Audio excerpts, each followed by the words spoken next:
বিসমিল্লাহির রহমানির রহিম। Hello everyone, আসসালামু আলাইকুম। স্বপ্ননুরার সংসারের নতুন আরও একটি ভিডিওতে আপনাদের সবাইকে আরও একবার ওয়েলকাম করছি।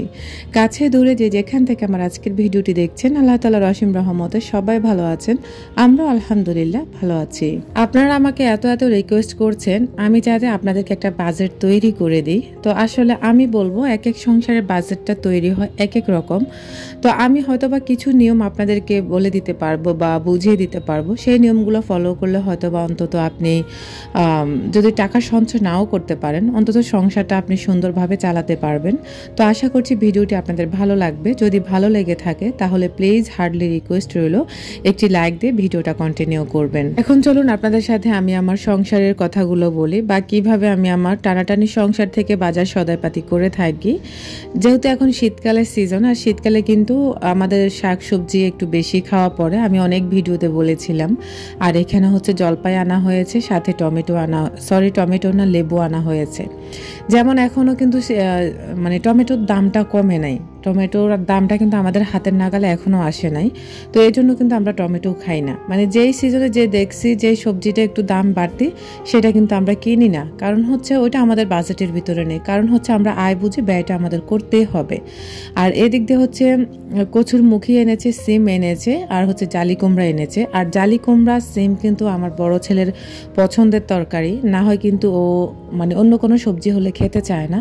তো আপনারা বাচ্চাদের কথাও মাথায় রাখবেন, বাচ্চারা যে সবজিটা পছন্দ করে সেটা খাওয়ানোর চেষ্টা করবেন। আর আমরা যে সবসময় এত বাজার সদাইপাতি করি তা কিন্তু না, আমি যখন যে বাজারগুলো করে থাকি সেগুলো আপনাদের সাথে শেয়ার করে থাকি। এখন চলুন মাছের ব্যাপারে বলি। মাছটা কিন্তু আমার আরাফের ভীষণ পছন্দ। আরফান কিন্তু মাছ তেমন একটা পছন্দ করে না, আরাফ কিন্তু মাছ হলে 2টা লোকমা ভাত খায়। তো এই জন্য কিন্তু এখন আমাদের হচ্ছে বাচ্চাদের যে পুষ্টির কথাও মনে রাখতে হবে। আমার বাচ্চারা বিগত অনেক অসুস্থ হয়েছে, আপনারা হয়তো আমার পুরনো ভিউয়ার্স যারা আছেন, তো তখন আসলে অনেক দেখা গেছে হিসাব করছি যে টাকা পয়সার অভাবও ছিল।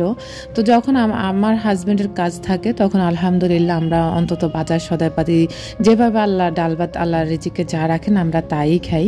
তো এখানে হচ্ছে প্রায় 1-1.5 কেজি মাছ এনেছিল। আসলে কতটুকু মাছ আমি নিজেও জানি না। তো এই মাছগুলোকে আমি এভাবে বক্সে ভরে ভরে রেখে দিয়েছি। তো ওই যে 3টা মাথা দেখছেন, ওই 3টা মাথা দিয়ে কিন্তু আজকে আমি কচুর মুখী রান্না করে ফেলবো। আজকে আর কোনো ধরনের মাছ নামাবো না। তো ওই মাছের মাথা থেকে যে মাছগুলো থাকবে ওগুলা থেকে হচ্ছে আরাফকে খাওয়াতে পারবো, আর আমরাও খেয়ে নিতে পারবো। তো আরফান যেহেতু মাছ খায় না বা খায় হয়তো বা কম খায়, এই জন্য আজকে আর ওর জন্য মাছের হিসাবটা করিনি।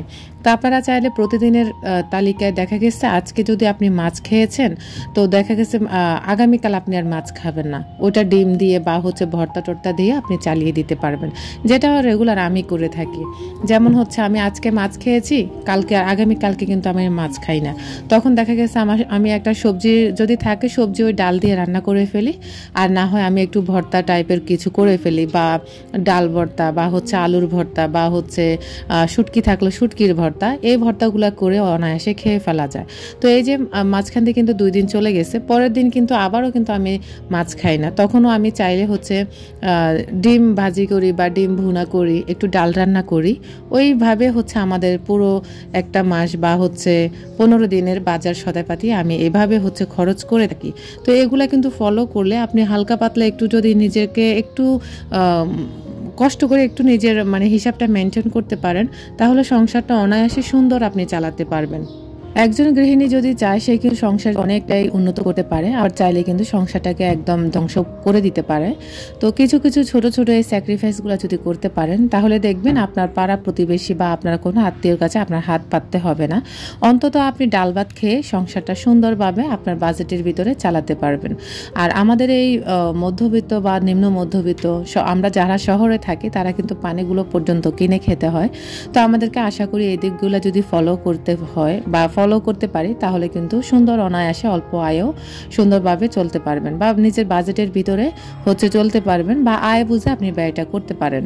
সবার আগে আপনি হচ্ছে মাথায় রাখতে হবে যে আপনার বাজেটটা কেমন। ওই বাজেট হিসেবে কিন্তু আপনাকে সারাটা মাস কাটাতে হবে বা সারা মাস চালাতে হবে। ওটা যদি মাথায় রাখেন তাহলে ইনশাল্লাহ কোনো ধরনের কোনো প্রবলেম হয় না। তো এই যে এখানে দেখতে পাচ্ছেন আমাদের কিন্তু 10 কেজি চাল আনে। তো আমাদের 1 বস্তা চাল আনতে পারে না, যেহেতু আমাদের ইনকাম খুবই স্বল্প ইনকাম।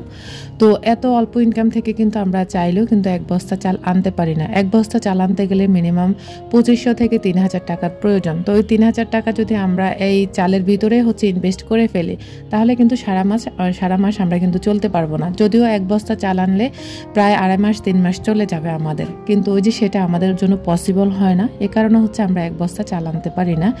যখন আমাদের যে রকম ইনকাম থাকে কখনো আমরা 1 কেজি চাল কিনেও খাই, যেটা একদম বাস্তব কথা। আমার কাছে কোনো ধরনের হাইড করা কোনো কথা আমি বলি না, আমি যেটা বলি সেটা ওপেনলিভাবে বলতে পছন্দ করি। কখনো আমরা 1 কেজিও খাই। গত বছর এমনও দিন গেছে যে আমরা 1/2 কেজি চাল এনেও রান্না করে খেয়েছি। তো যাই হোক, আলহামদুলিল্লাহ এই ছোট ছোট স্যাক্রিফাইসগুলো করে বা হিসাবগুলো করে আমি কিন্তু আমার সংসারটা টানাটানির থেকে এভাবেই চালাচ্ছি। আর সবচেয়ে বড় কথা হচ্ছে অভাব অনটনের ভিতরে কিন্তু সংসারে অশান্তি লেগে থাকে হাজব্যান্ড ওয়াইফের ভিতরে।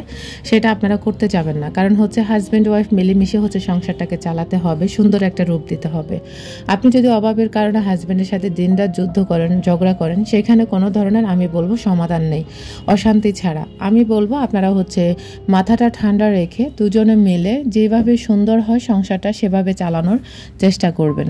আপনি যেমন একটু বেশি খেয়েছেন বা একটু বেশি পড়েছেন, ওইটা না হয় একটু কমিয়ে করবেন।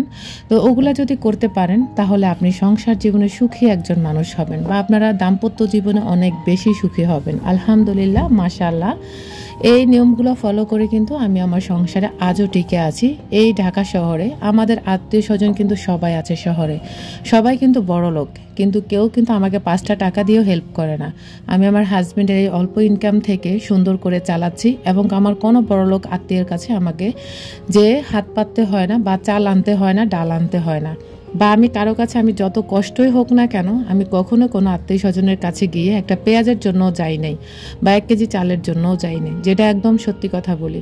আমার হাজব্যান্ডের একদম পরিশ্রমের টাকা, রক্ত ঝরানো বলা যায়, ঘাম ঝরানো টাকা দিয়ে আমার সংসারটা চালাচ্ছি। আলহামদুলিল্লাহ, আল্লাহ তাআলার অসীম রহমত আর আপনাদের দোয়ায় আমরা এখনো ভালো আছি। আপনারা সবাই আমাদের জন্য দোয়া রাখবেন।